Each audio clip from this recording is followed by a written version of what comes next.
There are two main stories that are in the news right now that should very well be paid attention to. Actually, three, but I'm going to concentrate on two and maybe mention the other one as we move along. But the first, of course, is the talks between between Iran and the P5+1. Also, the fact that the euro is in state of collapse or possible collapse. They're looking at um, Greece possibly exiting the euro, and maybe others within months. And some are predicting even sooner than that the euro could collapse. And of course, right now in Egypt is an election going on between an Islamist or a Muslim Brotherhood candidate and an old guard candidate, which is uh, risen up through Mubarak's years in office. Certainly, the latter is important because if the Islamist is voted in, there's a possibility that the peace agreement between Israel and Egypt could dissolve. Of course, the army or the military will still be in charge, but it very well may change the shape or the thinking of what normal Egyptians are thinking. Whether or not that will filter up to the way the military thinks is unknown. Of course, many believe that uh, Egypt will take part in an attack in the latter days, in which they will attack Israel along with their neighbors. We'll see if that very well takes place or not. But it does look as though that the Islamists could have the upper hand right now. But like I said, whether or not that will change the shape of the thinking of the military powers in Egypt is still unknown. At this time, the United States does heavily arm Egypt, and much of what will take place militarily with Egypt will be determined upon what the U.S. Has in mind. As we've seen in the past, it is virtually impossible to fight a war against any type of military, as small as Hamas or Hezbollah, without the support of the country that is supplying them with arms. We've seen that time and time again. So, a battle between Israel and Egypt, uh, even though many believe that that will take place, might be a little difficult to prove will be successful because the United States does pose a great influence upon Egypt and on their military capabilities. Of course, many are going to try to point to other things that to try to prove their point, but the truth of the matter is that they still hold the cards that Egypt necessarily needs. But the truth is, this event is still speculation. I think a lot of people are getting ahead of themselves, thinking that when this election is over, that Egypt will immediately drop their peace agreement with Israel, and that very well may not be the case at all. Even if the Muslim Brotherhood does seem to get into power. So I'd probably suggest that you take a wait and see approach to this to see who does win the election and what kind of power they will possess if indeed the Muslim Brotherhood or some other candidate does get in. But I would suggest that you do keep an eye on it and see what things do materialize, and I'll try to keep you up to date how this will affect prophecy in the near future. Now moving on to Iran and the P5+1 talks that are just concluded, and we'll also explore what has been what has developed since then. And in an article by Foreign Policy magazine called "The Arrogance of Power," it states, will the U.S. and the rest of the P5 manage to turn a potential diplomatic breakthrough with Iran into another counterproductive failure?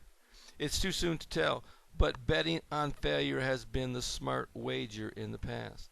The Baghdad talks between Iran and the P5+1 apparently got a lot of serious issues on the table, but didn't achieve a breakthrough, let alone an agreement. The main reason is the hardline position adopted by the United States and its partners, and especially our refusal to grant any sort of sanctions relief. The parties will resume discussions in Moscow in June. From a purely strategic point of view, this situation is pretty simple. Iran is not going to give up its right to enrich uranium, period. If the West insists on a full suspension, there won't be a deal. It's that simple. At the same time, the United States and the rest of the P5+1 would like to maximize the amount of time it would take Iran to break out and assemble a weapon. The best way to do that is to limit Iran's stockpile of enriched uranium to concentrations of less than 5%.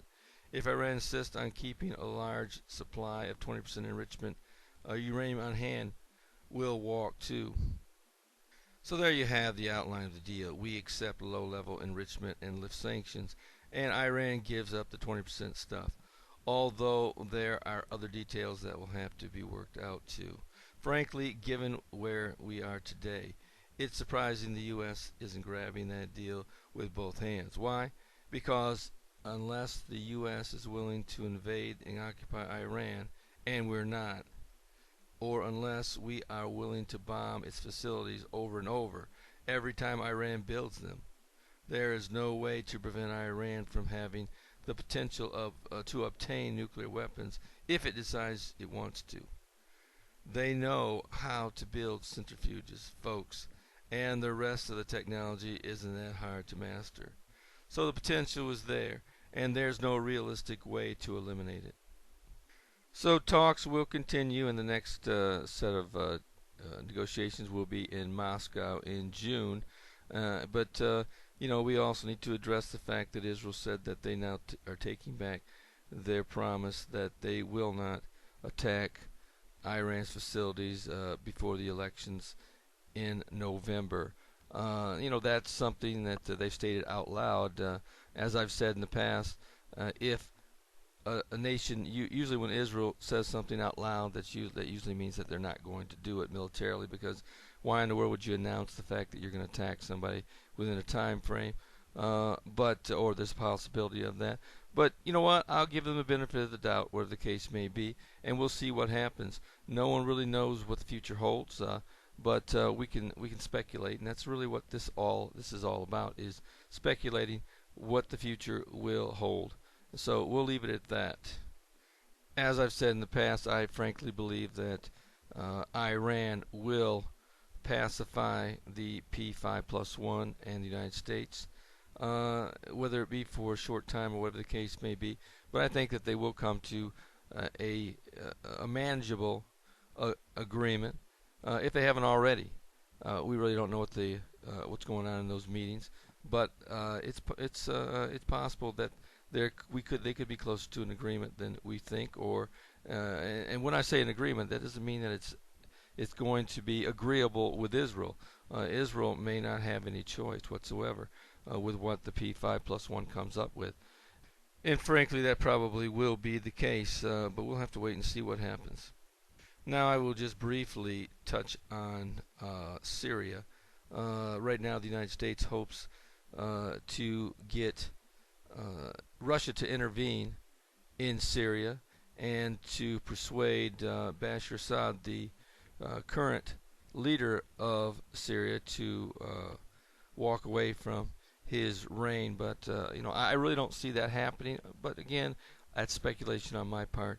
I think that he will hang in there and hold on to this, and I don't think Russia's going to put that much pressure on him anyway. I think that they're probably going to live with what Assad does, and I don't think Russia's going to be the partner that the United States would like them to be, but we'll see. Now here's a story that I believe probably is something that we should very much keep an eye on, and that is the possibility that Greece could exit the Eurozone, and also the possibility that the bloc the Eurozone, the currency may collapse in and of itself.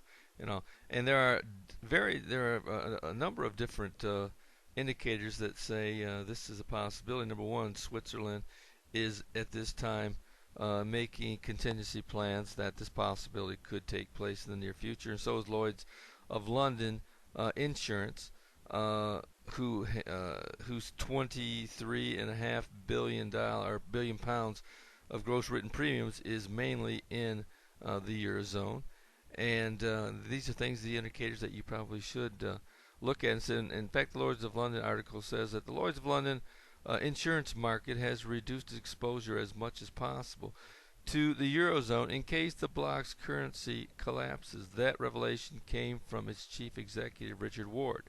He said that Lloyd's has a contingency plan to switch euro underwriting to multi-currency settlement if Greece abandoned the Eurozone, or though he added he did not think that would bring down the euro. Of course, he speculated he doesn't know what the future holds, and isn't looking at Bible prophecy either. He said, with all the concern around the Eurozone at the moment, we've got to be careful doing business in Europe, and there are a lot of question marks over writing business in the future in euros, Ward told the British newspaper on Sunday, or the Sunday Telegraph. I don't think that if Greece exited the euro, it would lead to the collapse of the eurozone. But what we need to do is prepare for that eventuality, he said. Of course, he's not taking consideration what could happen if the rapture were to take place. I believe that if the rapture did take place in the near future, that would further bring the eurozone to its knees and would call for a leader that could bring them out of this financial disaster. And I think that's exactly what will take place in the near future. How close are we? I don't know. I don't think anyone does. But these events certainly are cause for concern that we very well could be in the last days, or the last of the last days, I should say. I would certainly keep my eye on what's happening in the European Union and what may transpire over the next few weeks or months. I have read and heard other articles on YouTube and various other places where they're indicating that the collapse could be even sooner than any of us could even think of. But we'll see what happens. That, of course, that's speculation, but it's educated speculation. I'll let you know that. Uh, but you know what? There's something that's even more important than what's going on in the news, and that is your eternal destination. And that is, if you were to die today, where would you spend eternity? That's something you need to think about. That's first and foremost. What is your future with the Lord? Is it going to be with the Lord in heaven, or is it going to be separated from the Lord throughout in eternity? And I would request and encourage you to take this into consideration as we head toward the final days. This is Terry Malone with the Calvary Prophecy Report.